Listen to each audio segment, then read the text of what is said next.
अस्सलामुअलैकुम, कैसे हैं आप सब। उम्मीद करती हूँ खैरियत से होंगे।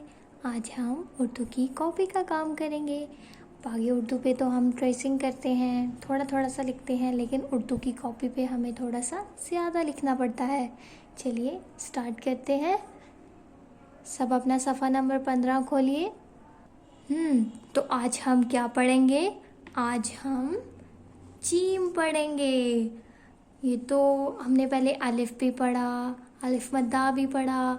बे के नीचे कितने नुक्ते होते हैं हमें ये भी पता चला, और बे के ख़ानदान में कौन कौन होता है तो ये भी आप सबको पता चल गया होगा ना। अब हम जीम का ख़ानदान पढ़ेंगे। पहले हम जीम से तो बातें कर ले, कैसा होता है जीम। जीम होता है ऐसा, और जीम के अंदर होता है एक नुक्ता। यूट्यूब पे आपको जीम की बहुत प्यारी सी स्टोरी मिलेगी, वो आपने ज़रूर सुननी है। ओके, चलिए अब हम लिखते हैं जीम को।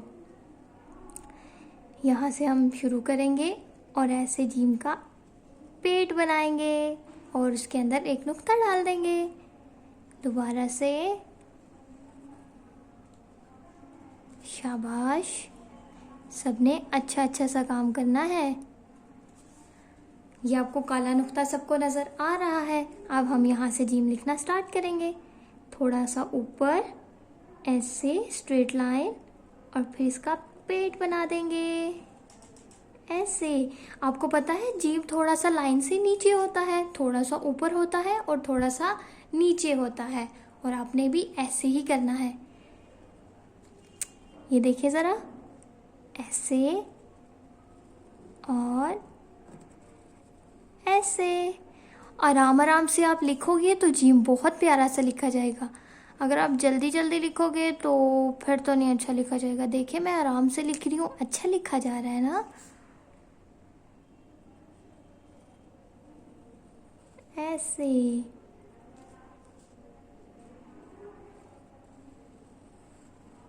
इसी तरह आपने सफ़ा नंबर 15 को मुकम्मल करना है।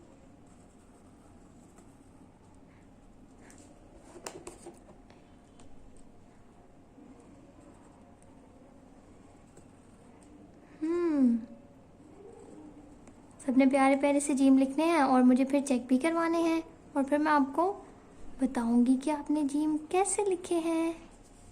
ओके, सफ़ा नंबर 16 खोलिए। सफ़ा नंबर 16 पे क्या है, रंग भरें। और जीम से क्या बन रहा है, ये जहाज। आप सबने देखा हुआ है ना जहाज कैसा होता है, इतना बड़ा सा होता है, और उस पर बैठ के हम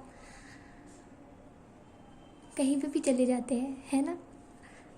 ओके, जहाज़ में आपने कौन सा रंग भरना है, कोई सा भी अच्छा सा, ब्लू एंड स्काई ब्लू, कोई भी जो आपको अच्छा रंग लगता है आपने वो जहाज़ में रंग भरना है।